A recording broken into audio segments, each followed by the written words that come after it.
अस्सलामुअलैकुम रहमतुल्लाहि व बरकातुहू। Welcome back to another episode of सीरा सीरीज़। और जैसा कि हमने पिछले एपिसोड में पढ़ा था कि हज़रत आमिना जो थी, हज़रत हलीमा सादिया ने उन्हें अल्लाह के नबी सल्लल्लाहु अलैहि वसल्लम को वापस कर दिया।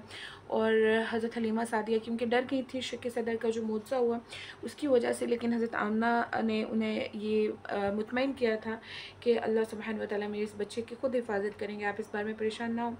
बहरहाल इसके बाद से अल्लाह के नबी सल्लल्लाहु अलैहि वसल्लम अपनी वालिदा मोहतरमा यानी हज़रत आमिना के साथ रहने लगे। और जब अल्लाह के नबी सल्लल्लाहु अलैहि वसल्लम की उम्र मुबारक 6 बरस की हुई तो हज़रत आमिना ने मदीना मुनव्वरा का कस्द फरमाया और आप सल्लल्लाहु अलैहि वसल्लम को भी साथ ले गईं। उम्मे ऐमन भी आपके हमरा थीं और एक माह उन्होंने अपने मेका में यानी मदीनातुल मुनव्वरा में क़याम फरमाया और फिर आप सल्लल्लाहु अलैहि वसल्लम को लेकर वापस हुईं तो रास्ते में शदीद बीमार हो गईं और मदीना मुनव्वरा से तकरीबन 40 मील के फ़ासले पर अबवा के मकाम के करीब वफ़ात पा गई और वहीं मदफून हुई। अच्छा, अगर आज के दौर में भी अबवा के मकाम को देखा जाए तो बहुत सुनसान है और वहाँ पर बहुत ज़्यादा झाड़ियाँ हैं, जबकि अब इतनी डेवलपमेंट हो चुकी है, इतनी रोड्स बन चुकी हैं, बहुत चीज़ें तब्दील हो चुकी हैं, लेकिन वो मकाम आज भी बहुत सुनसान है। तो सोचें कि आज से 1500 साल पहले उस मकाम की क्या हालत होगी, वो कितना वीरानी रखता होगा, दूर दूर तक कोई नज़र नहीं आता। अल्लाह के नबी सल्लल्लाहु अलैहि वसल्लम ने हर वो गम बर्दाश्त किया है जो अल्लाह के नबी सल्लल्लाहु अलैहि वसल्लम की उम्मत ने इंडिविजुअली बर्दाश्त किया है। हम सब की ज़िंदगियों में अपने अपने इम्तिहानात होते हैं, अपनी अपनी हार्डशिप्स होती हैं, अपनी अपनी मुश्किलात होती हैं,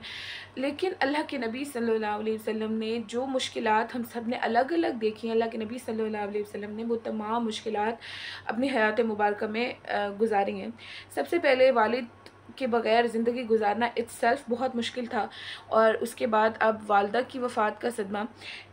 तो ये ऐसी चीज़ें थीं कि और अल्लाह के नबी सल्लल्लाहु अलैहि वसल्लम की उम्र मुबारक बहुत ज़्यादा नहीं थी कि जैसे कोई बच्चा होता है वो बहुत मैच्योर होता है और उसके लिए चीज़ों को बियर करना आसान हो जाता है। अल्लाह के नबी सल्लल्लाहु अलैहि वसल्लम की उम्र मुबारक सिर्फ 6 बरस थी और एक ऐसी जगह पे वालदा का बीमार हो जाना और कि जहाँ पर दूर दूर तक कोई ज़ीरो दिखाई ना देती हो और वहाँ पर सिर्फ आप हैं और आपके साथ एक जो बांदी हैं वो हैं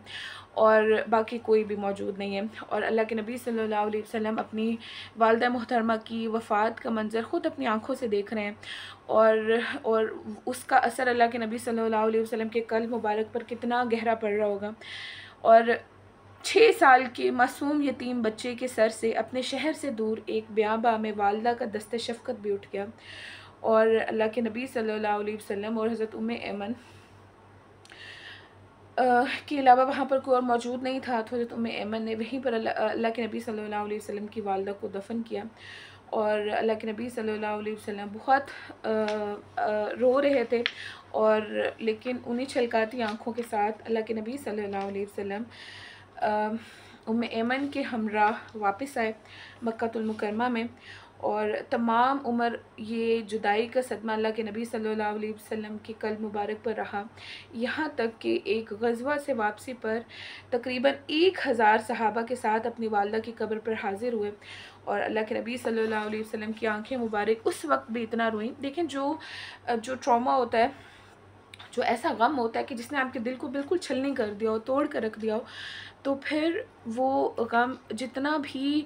पुराना हो जाए, जो भी हो जाए, उसको हील करना बहुत मुश्किल होता है। और अगर वो सिचुएशन दोबारा हो जाए, यानी कि अल्लाह के नबी सल्लल्लाहु अलैहि वसल्लम जब अपनी वालिदा की कब्र मुबारक पर दोबारा हाज़िर हुए तो वो सारे गम जो थे वो हरे हो गए और अल्लाह के नबी सल्लल्लाहु अलैहि वसल्लम इतना रोए कि उनकी दाढ़ी मुबारक तर हो गई और उनके साथ जो बाकी सहाबा थे उनकी दाढ़ी भी तर हो गई।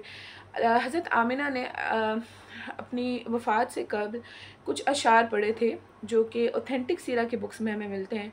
इंशाल्लाह हम नेक्स्ट वीडियो में वो अशार पढ़ेंगे। तब तक के लिए अल्लाह हाफ़िज़।